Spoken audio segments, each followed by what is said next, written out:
Mario Dumont, le seul atlas dont vous avez besoin. Politique, au départ, vraiment une nouvelle qui a ébranlé le monde politique. Au départ de Pierre Fitzgibbon, on rejoint notre prochain invité qui lui aussi est en caucus à Rouyn-Noranda en Abitibi. Paul Saint-Pierre Plamondon, le chef du Parti québécois. Bonjour. Bonjour. Vous avez été attristé par le départ de Pierre Fitzgibbon? Non, je pense pas qu'attristé c'est le bon mot, mais ébahi. Ébahi serait mieux choisi, c'est-à-dire que évidemment, il faut saluer l'engagement politique. Vous le savez, c'est exigeant la politique. Tant mieux s'il y a des gens qui veulent servir, mais en même temps, on peut pas s'aveugler, là. M. Fitzgibbon a été très généreux dans certains contrats d'énergie, très généreux vis-à-vis certains intérêts privés, de sorte qu'on est passé d'un surplus d'électricité il y a à peine 2-3 ans à un déficit très important en énergie qui nous attend. Et un projet de loi était censé replacer les choses, donc permettre une planification de l'énergie qui nous sorte de cette difficulté-là, de ce déficit-là. Et M. Fitzgibbon laisse tout cela sur la table. Il disparaît. Donc, qu'est-ce qu'on fait avec ce projet de loi-là? Qu'est-ce qu'on fait avec le déficit? Qu'est-ce qu'on fait avec Nordvolt? Un dossier dans le cadre duquel on n'a jamais hésité à lancer des centaines de millions, mais pour lequel, plus on en apprend, plus on a l'impression qu'il va y avoir plus que des défis dans cette affaire-là. Donc, est-ce que je trouve ça normal de laisser sur la table tous les dossiers alors que les questions s'accumulent? On a beaucoup plus de questions que de réponses. Non, c'est pas normal et non, ce n'est pas acceptable. Mais vous connaissez qu'il y a une continuité de l'État. Là. Je note bien, le départ de Pierre Fitzgibbon est un gros morceau, une énorme nouvelle, c'est pour ça qu'on en parle. Mais exemple, le projet de loi, c'est pas Pierre Fitzgibbon. Là. Oui, il l'a déposé, mais veut dire au nom du gouvernement, un conseil des ministres l'a approuvé, un premier ministre l'a approuvé. Il y a une continuité de l'État. Donc là, c'est à François Legault de trouver un remplaçant. Avez-vous l'impression qu'il y a dans son équipe ce qu'il faut pour remplacer Pierre Fitzgibbon? Merci de poser la question. Nous, on se la pose, surtout que ce projet de loi-là, il est à plusieurs endroits inintelligible. De notre point de vue, là, les commissions parlementaires vont devoir vraiment nous éclairer sur c'est quoi l'objectif et en quoi ça répond aux besoins du Québec. Moi, la continuité que je vois, mais évidemment, vous avez raison de dire, c'est à François Legault de procéder à un remaniement ministériel et de nous expliquer pourquoi une autre personne qui n'a pas chapeauté ce projet-là est la bonne personne. Moi, je vois une continuité entre Joël Boutin, un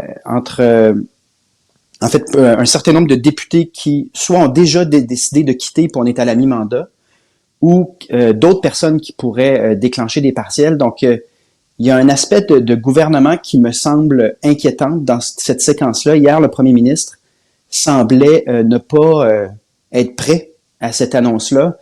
S'est adressé aux médias pour dire, écoutez, on a un souper ce soir, puis je vous parle plus tard. Ça, c'est pas un gouvernement qui est en contrôle. C'est un gouvernement qui est dépassé par des événements qu'il n'a pas prévus.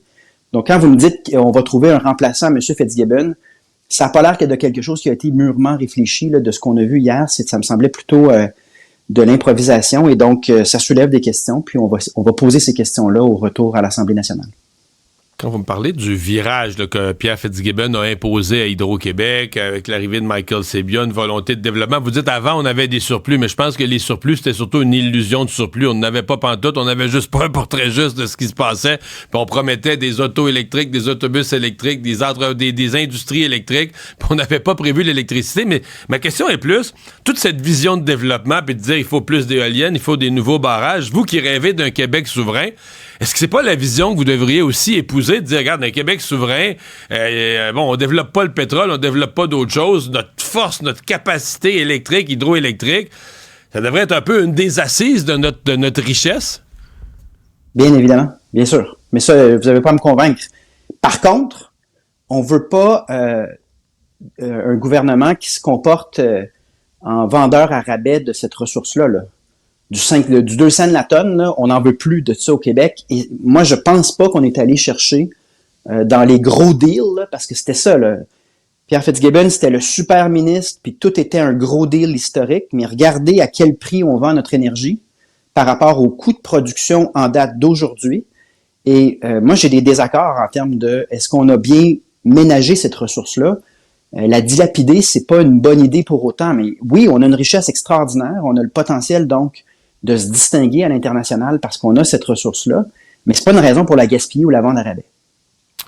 Pierre Fitzgibbon démissionne comme ministre, on vient d'en parler. Il quitte aussi sa fonction de député de Terrebonne, une circonscription qui a voté fort pour le oui, qui a donné des majorités souvent historiques au Parti québécois. Vous pouvez pas reperdre ça, là, c'est une partielle qui est dans votre poche? Quoi? C'est une partielle. J'adore vos invitations à me je suis naïf, dans des phrases que je ne regarde dirai les choses simplement, pas. là. Oui, c'est ça, c'est votre naïveté qui me fait rire. Non, en fait, c'est comme n'importe quelle partielle. Hein. Ce sont des votes qui sont quand même un peu plus imprévisibles qu'une élection générale. C'est beaucoup d'efforts pour gagner une partielle. On a l'expérience, notamment dans Jean Talon. Puis en même temps, on prend rien pour acquis, on va le travailler de manière méthodique, mobiliser nos gens, puis on va poser cette question. C'est toujours le fun de demander à la population ce qu'elle en pense. C'est une des un rare canal de communication là, où est-ce que la population peut envoyer un message au gouvernement et se positionner sur ce qui se produit. Donc, comment la population de Terrebonne va réagir à quelqu'un qui a généré plusieurs défis, a pris des responsabilités, et laisse tout ça sur la table avec que des points d'interrogation. Moi, je suis curieux de savoir quelle sera la réponse de la population.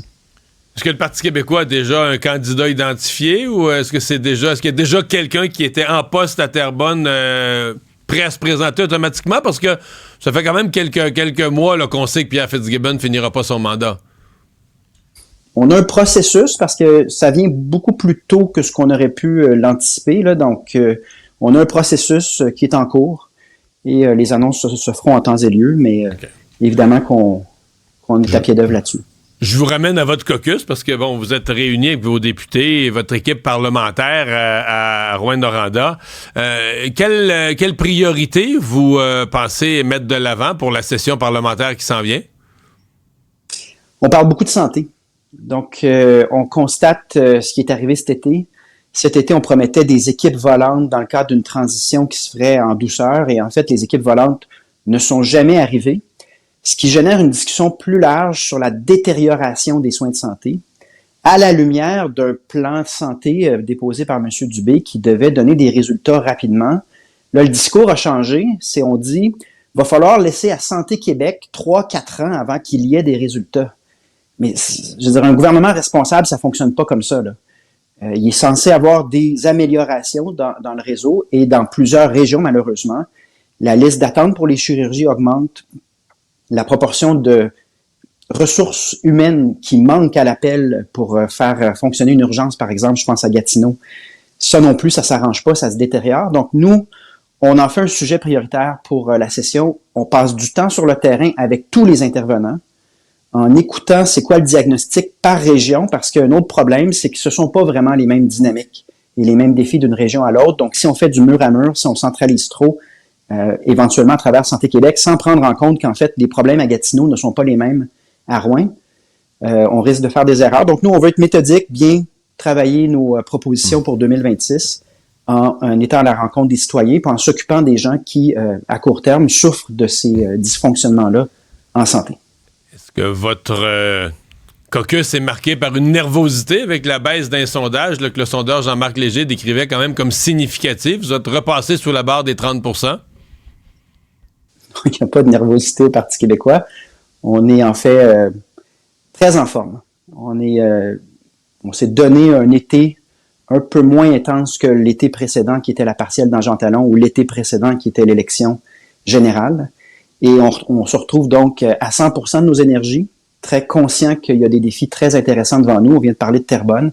Il y en a plusieurs autres et nous, on est tout aussi optimistes et contents d'être là.